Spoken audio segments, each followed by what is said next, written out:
کہ ہم اس ملک کے حصے دار ہیں، کرایہ دار نہیں ہیں۔ موجودہ حکومت کے بڑے ذمہ دار کے پاس 1 منٹ کا وقت مائنارٹی کے لیے نہیں ہوتا۔ اقتدار پہ بیٹھے ہوئے لوگ یا اپوزیشن اندھے اور بہرے ہو گئے ہیں۔ تلنگانہ کا مسلمان زندہ ہے اور آج اس گراؤنڈ میں اپنے وجود کا احساس دلا رہا ہے۔ میں پہلے بھی کہا ہوں، ابھی بھی کہہ رہا ہوں، کوئی حکومت، کوئی اپوزیشن جماعت یا کوئی بھی ہو، بغیر اس 18% اور مائنورٹی کو ساتھ لیے بغیر حکومت نہیں بنا سکتی۔ آج بھی جماعت علماء یہاں جمع ہو کر قوم و ملت کے لیے آواز اٹھا رہی ہے۔ اگر ان مطالبات کو جو آدمی مانے گا، جو پارٹی مانے گی، انشاءاللہ تلنگانہ کی جماعت علماء مشورہ کر کے پھر فیصلہ کرے گی آگے کیا کرنا ہے۔ ابھی صرف پرندے شمار کرنا ہے، پھر بتائیں گے کس کو شکار کرنا ہے۔ آپ کو اپلیفمنٹ کرتے، ہم اوپر اٹھاتے، قبرستان کے لیے دے دیے مسلمانوں کو 125 ایکڑ، آپ اوپر جا کے ترقی کرو۔ اس موجودہ حکومت اور اپوزیشن جماعتوں کو یہ احساس دلانا چاہتے ہیں کہ تلنگانہ کا مسلمان زندہ ہے، تلنگانہ کا مسلمان زندہ ہے اور آج اس گراؤنڈ میں اپنے وجود کا احساس دلا رہا ہے۔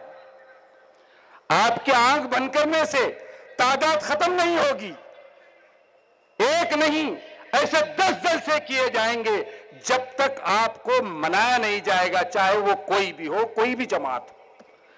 مسائل کو آپ کو سننا پڑے گا کہ رکھیو غالب مجھے اس تلخ نوائی سے معاف، رکھیو غالب مجھے اس تلخ نوائی پہ معاف، آج کچھ درد میرے دل میں سوا ہوتا ہے۔ 18% اس ریاست تلنگانہ میں مسلمان بستا ہے۔ حکومت و اعداد و شمار کے حساب سے چاہے کچھ ہو، لیکن ہمارے اعداد و شمار کے حساب سے 18% مسلمان اس تلنگانہ میں بستا ہے۔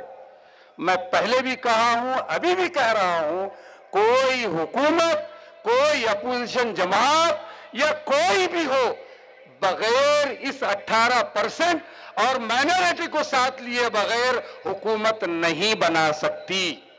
جمعیت علماء یہ وجود کا احساس دلانے کی ضرورت کیوں پیش آئی؟ کیوں اجلاس بلانے کی ضرورت پیش آئی؟ کیونکہ اقتدار پہ بیٹھے ہوئے لوگ یا اپوزیشن اندھے اور بہرے ہو گئے ہیں، کچھ سنائی نہیں دیتا، مسائل کو حل کرنے کی کوشش نہیں کر رہے۔ وہ یہ سمجھتے ہیں کہ ہم کو چھوڑ کر، اضلاع کے مسلمانوں کو چھوڑ کر اقتدار حاصل کر لیں گے۔ وہ خواب غفلت میں ہیں، جاگ جائیں وہ لوگ، ورنہ پھر حشر ہم بتائیں گے انشاءاللہ۔ جب تک ہماری بات پوری طریقے سے نہیں سنی جائے گی، کیونکہ میرے قائد محترم حضرت مولانا محمود اسد مدنی صاحب کا جملہ دہراتا ہوں کہ ہم اس ملک کے حصے دار ہیں، کرایہ دار نہیں ہیں۔ تو کئی ایک مسائل میں 2-4 ایسے مسائل ہیں، خاص طور پہ وقف پراپرٹیز کے بارے میں آپ حضرات کے سامنے عرض کر دوں۔ 2011 میں اسمبلی میں ایک ایم ایل اے نے ٹھہر کر سوال کیا وقف پراپرٹی کے تعلق سے، تو اس وقت کے منسٹر نے، تلنگانہ بننے کی بات ہے، انہوں نے یہ بات کہی کہ ریکارڈ کے مطابق 77,000 ایکڑ زمین تلنگانہ میں موجود ہے وقف کی۔ 77,000 ایکڑ زمین تلنگانہ میں موجود ہے، اور ابھی 2-4 مہینے پہلے اسمبلی میں اسی ریکارڈ کو پیش کیا گیا اور یہ کہا گیا کہ اب صرف تلنگانہ میں 23,000 ایکڑ زمین بچی ہوئی ہے۔ سوال یہ ہے کہ 55,000 ایکڑ زمین گئی کہاں؟ یہ تو ہمارا حق ہے نا، پوچھنا ہمارا حق ہے نا۔ وعدے، اعلانات، انتخابی ماحول میں ہر جماعت وعدے کر رہی ہے، اعلانات کر رہی ہے، اور یہ کہہ رہے کہ ہم آپ کو یہ دیں گے، ہم آپ کو یہ دیں گے، یہ کام کریں گے، یہ کام کریں گے۔ جو کام کرنے کے باقی ہے پہلے وہ تو کر لو، باقی کام کے وعدے بعد میں کرنا۔ جو بچے ہوئے کام وہ کام پورے نہیں ہوتے۔ موجودہ حکومت کے بڑے ذمہ دار کے پاس 1 منٹ کا وقت نانا روٹی کے لیے نہیں ہوتا، مسائل سننے کے لیے کبھی تیار نہیں ہوتے۔ اب لوگ بولیں گے کہ آپ ایسا کیوں بول رہے ہیں؟ تو الیکشن سے پہلے ساری جماعتیں اپنی اپنی آواز اٹھاتی ہے، تو 18% 16% مسلمان کیا اپنی آواز نہیں اٹھائے گی؟ اٹھانا پڑے گا، بات ان تک پہنچانا پڑے گا۔ جب تک ہم اس کو بات نہیں پہنچائیں گے یہ مشکل ہے، کیونکہ وقت کا تقاضا ہے۔ صرف وعدے اور اعلانات، کسی شاعر نے کہا، بڑا خوب کہا، ان کے وعدے بھی غلط، ان کی وفاداری بھی غلط، ان کے وعدے بھی غلط، ان کی وفاداری بھی غلط، مجھ کو وہ بہلاتے ہیں، ان کو میں سمجھاتا ہوں۔ ایسا ہوا ہے نا پہلے اسمبلی میں؟ نہیں ہوا کہ کان خوش کرنے کے واسطے تم اچھا بولتے، میں سنتا ہوں، میں بھی کچھ باتیں بولتا ہوں، آپ بھی سنتے، دونوں بھی خوش، انہوں بھی سن کے خوش، انہوں بھی سن کے خوش۔ مگر قوم کا کام ابھی بچا ہوا ہے۔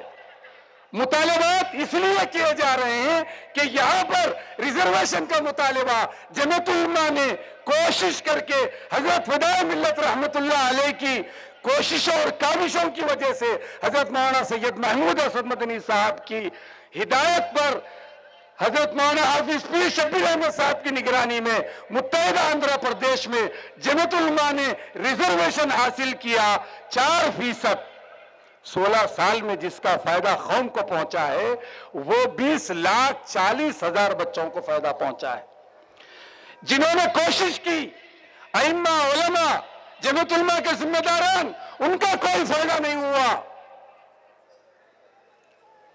ان کو امامت میں کوئی بڑا عہدہ نہیں مل گیا، تنخواہیں نہیں بڑھ گئی، مدرسین کو تنخواہیں نہیں بڑھ گئی، جمعیت علماء کو کوئی تمغہ نہیں لگ گیا۔ قوم و ملت کے لیے انہوں نے جستجو کی۔ 20,40,000 مسلمانوں کا فائدہ جمعیت علماء صرف قوم کے لیے کی ہے۔ اس سے زیادہ مخلص اور خالص جماعت کون سی ہو سکتی ہے قوم کے لیے؟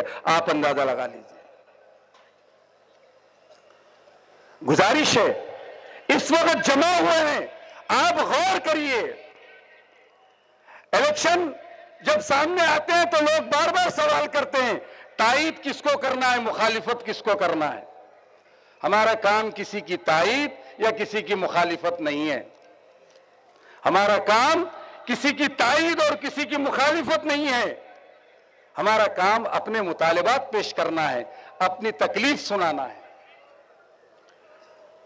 ضرورت ہے ہم کو اپنی بات پیش کرنے کی۔ جب تک ہم اپنے مطالبات کو منوانے کے لیے ایک جگہ نہیں ہوں گے، اسی طرح بکھرے رہیں گے، تو پھر حکومتیں ہو، اپوزیشن کے ذمہ داران ہو، ان کے ذہن میں یہ بات بیٹھے گی کہ مسلمان مسجد کو کلر کرنے سے خوش ہو جائے گا، قبرستان کی صفائی کرنے سے خوش ہو جائے گا، قبرستان کی دیوار اٹھانے سے خوش ہو جائے گا، اصلی مسائل حل کرنے کی ان کو ضرورت نہیں ہے۔ تعلیم، روزگار، مسائل حل کرنے کے لیے دوسرے قوموں کے لیے ان کو دینا چاہیے، ضروری ہے۔ ساری قوموں کو انصاف ملنا چاہیے۔ دوسرے قوموں کے لیے ڈیمانڈز بنائے جاتے ہیں، پلان بنائے جا سکتے ہیں، اور مسلمانوں کو دینے کے لیے 4 باتیں پیش کی جاتی ہیں کہ صاحب مسجد کو MLA کہتے ہیں، جو بھی منتخب ہو کر آئے، کوئی بھی جماعت سے منتخب ہو کر آئے، کہ مسجد کو کلر دا دو، مسلمان خوش، قبرستان کی دیوار اٹھا دو، مسلمان خوش، فلاں اپنی جو ہے مسائل کو حل کرنے کے لیے ایسی سوچ، چھوٹی سوچ ان حضرات کے دماغ میں بیٹھ چکی ہے۔ الحمدللہ نلگنڈے کا اجلاس اور یہاں کا اجلاس، تانڈور کے اجلاس نے یہ ثابت کر دیا ہے کہ مسلمانوں کے مسائل یہ نہیں ہیں، کچھ اور مسائل ہیں۔ ان کا تحفظ ضروری ہے، ان کی تعلیم اور روزگار ضروری ہے، ان کے لیے میڈیکل کالج ضروری ہے، ان کے لیے انجینئر کالج ضروری ہے، مسلمانوں کو ترقی دینے کے لیے کئی ایک مسائل حل کرنے کی ضرورت ہے۔ ہم نے نلگنڈے سے اعلان لگایا، آواز لگائی، سننے میں غلطی ہو گئی، انہوں نے 125 ایکڑ زمین الاٹ کر دی، کئی کے لیے؟ کالج کے لیے نہیں، میڈیکل کالج کے لیے نہیں، اسلامک سینٹر بنانے کے واسطے نہیں، آپ کو اپلفمنٹ کرتے ہم اوپر اٹھاتے، قبرستان کے لیے دے دیے مسلمانوں کو 125 ایکڑ، آپ اوپر جا کے ترقی کرو۔ جب تک ان مطالبات کو کوئی جماعت ہو ان مطالبات کو نہیں مانے گی، اور جو جماعت اس کو مانے گی اور یقین دلائے گی کہ ان مطالبات کو ہم مان کر مسلمانوں کے مسائل کو حل کرنا چاہتے ہیں، جمعیت علماء اپنے لیے کبھی آواز نہیں اٹھاتی ہے، قوم و ملت کے لیے آواز اٹھاتی آئی ہے، آج بھی جمعیت علماء یہاں جمع ہو کر قوم و ملت کے لیے آواز اٹھا رہی ہے۔ اگر ان مطالبات کو جو آدمی مانے گا، جو پارٹی مانے گی، انشاءاللہ تلنگانہ کی جمعیت علماء مشورہ کر کے پھر فیصلہ کرے گی آگے کیا کرنا ہے۔ ایک چھوٹی سی بات کہہ کے اپنی بات ختم کر دیتا ہوں کہ جو فیصلے کی بات کہی جا رہی ہے کہ کس کو چننا ہے کس کو نہیں چننا ہے، ایک شعر میں آپ کو سمجھا دیتا ہوں، کوشش کرتا ہوں کہ جو ماحول ہے الیکشن کا، ابھی صرف پرندے شمار کرنا ہے، ابھی صرف پرندے شمار کرنا ہے، پھر بتائیں گے کس کو شکار کرنا ہے۔ انشاءاللہ میں بنا کسی تاخیر کے سارے اضلاع اور تعلقے کے ذمہ داران، فرداً ہر فرد، تاجرین جنہوں نے اپنی دکانیں بند کی اس جلسے کے لیے، کیونکہ ان کا بھی دل دھڑک رہا ہے مسلمانوں کے لیے، اور یہ وجود کا احساس دلانے کے لیے آج یہ گراؤنڈ بھرے ہیں۔ انشاءاللہ 3 اور پروگرام جمعیت علماء کرے گی تلنگانہ میں، ہر جگہ پر۔ 5 سال ان کی سنے ہیں، 1 مہینہ ہم اپنی بھی تو سنا لیں گے انشاءاللہ۔ تو سب کا شکریہ ادا کرتا ہوں، ممنون اور مشکور ہوں آپ سب حضرات کا، فرداً ذمہ داروں کا، جماعتوں کا، سب کا شکریہ ادا کرتا ہوں۔